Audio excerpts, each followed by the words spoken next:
FX をしています。本日、高い、やっぱ150円まで行ったんだ。円安になりました。円高に戻ることあると思いますか？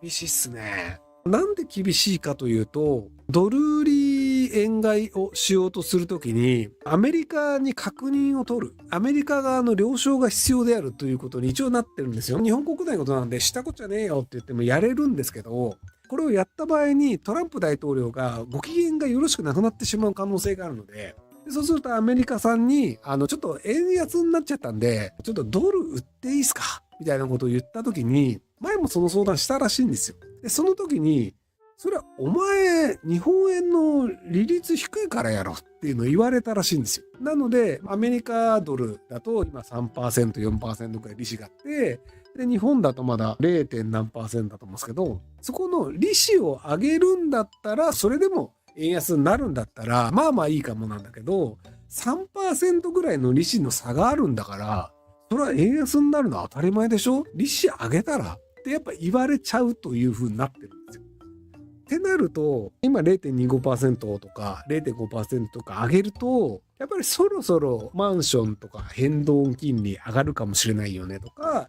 安い金利で借りていた人たちというのが、あれれ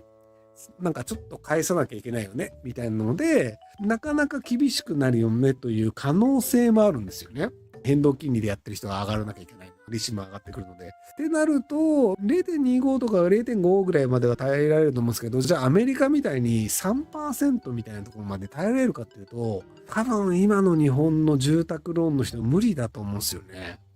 今固定金利だと 3% くらいだと思うんですけど、変動にしてる人って、それよりもドーンと高くなる可能性があったりするので、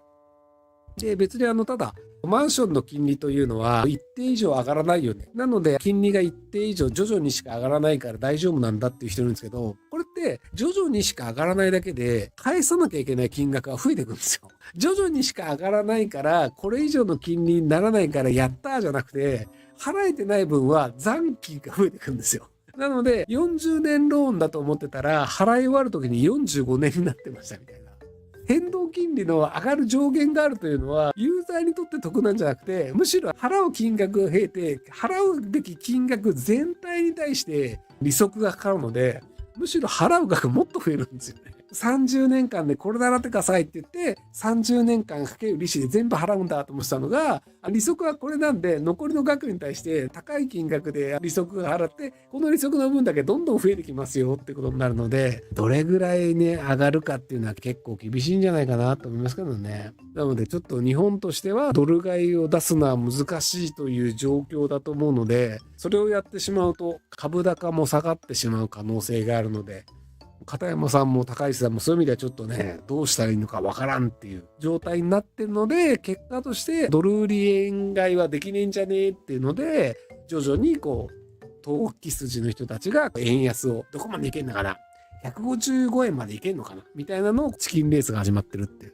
さすがにでも160円まで行く前には一回買いにあると思いますけどね。最近は株高の影響もあり、20代、30代でも億単位で産物人が増えてきました。しかし世界的にインフレが進みすぎだ億単位の資産を持っていても余裕があるとは言えない状況だったので、セルさんをどのように資産を持つのがいいと思いますか？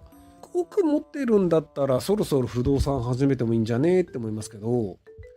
例えばその株を買うって言った時、結構皆さん海外の株買うじゃないですか。NVIDIA とか Google とか Apple とか。不動産買うときにさ、なんで日本買うの？お金を投資するというのは、リターンが欲しくて投資するわけじゃないですか。自分が住みたいとかだったら、それは投資ではないんですよ。道楽だから、日本の買えばいいと思うんだけど、その、不動産投資したいんだったらさ、人口減り続けてる日本なんで買うの？東京以外はほぼ人口減ると言われていて、95% ぐらいが消滅可能都市と言われる日本で、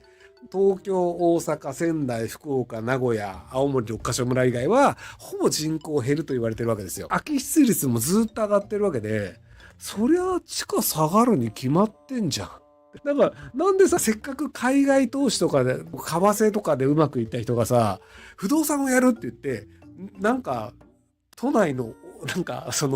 誰でも買えるマンションを買うみたいなさ。今まで株で成功してきた情報を調べる能力というのと、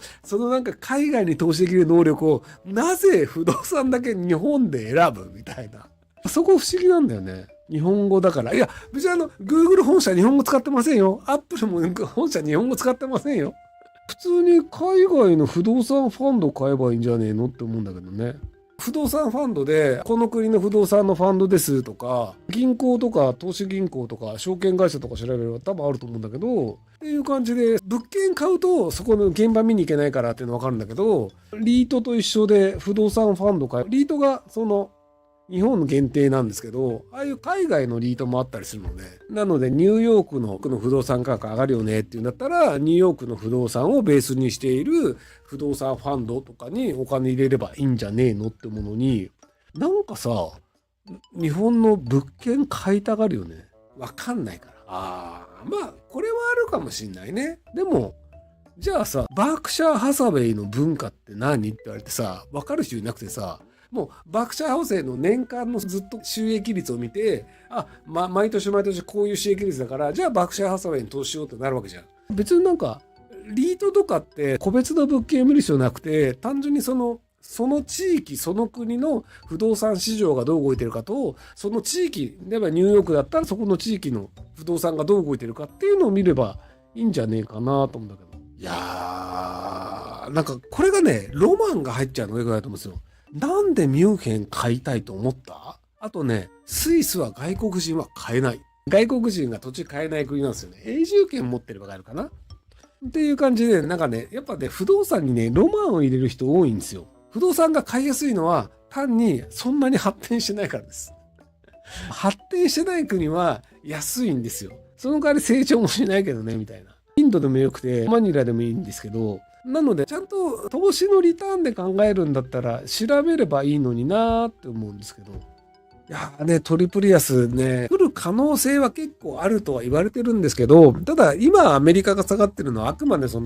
ランプ大統領のオウンゴールで起きてるだけで、実態としてのアメリカ経済やっぱり強いんですよね。なのでアメリカの関税の影響が多分来年ぐらいに出て、で、そこで消費が下がってきた時にアメリカ経済が逆回りする可能性があるよねというふうに言われてたりはするんですけど、とはいえ言うてもやっぱアメリカは強いので IT とかね。なのでそこを乗り換える可能性もあったりするので、そうなればリセッションはないだろうとは思うんですけど、ただそこら辺のリスクがあるんじゃないかっていうので、金が高くなってるとか、ビットコインが高くなってるっていうのは、そういうところが下がるんじゃないかっていうところのリスクマネーとして買われてるっていうのはあるんじゃないかなと思うんですけど。で、昔はなんかアメリカが下がるんだったら日本円とか日本のもの買っといた方がいいよねっていうリスクマネーの逃げ先としてのスイスフランと日本円っていうのがあったんですけど、最近はスイスフランは上がるんですけど、日本は下がるってなってて、リスクマネーとしての日本という意味ではあんまりもう世界からは信用されなくなってしまったっていう状況にはあったりします。はい。アメリカ利上げするの？利下げじゃなくて利上げするんだ。ほう。アメリカ経済でも本当トランプさんがなんか適当に言ったことでだいぶ変わるので、何が真実かよくわかんないですよね。フランスは国債の格付け確か1段階下がったんじゃなかったっけっていう感じで、日本もね、国債の格付け下がるみたいな可能性もあったりするので、高市さんになった時に一回10年国債が 1.7 まで行ったんですよね。今 1.67 とかなんか多分それぐらいだと思うんですけど、一段落しましたけど、とはいえ日本経済があんまりよろしくないとか、あとアメリカが好景気とかだと、やっぱりまた円安で国債価格が上がってしまうっていう可能性はあるんじゃないかなと思います。アメリカ利下げだよね、方向性としては。はい、利下げです。利下げするっていう方向で動いてますけど、思ったよりも景気いいから、まだ利下げしなくてもいいんじゃね説みたいなのもあったりして、アメリカもどうなるかよくわかんないですよね。はい。円高になるストーリーいくと、アメリカがとんでもないオウンゴールをして、アメリカマジ信用できないよねっていうので、日本の方がマシだよねっていうパターンっていうのはあるんじゃないかなと思いますけど、はい。ご視聴ありがとうございます。今回の動画はこちらからの切り抜きになります。ひろゆき LINE スタンプ好評発売中です。概要欄に購入リンクがあるので、そちらから購入できます。よろしくお願いします。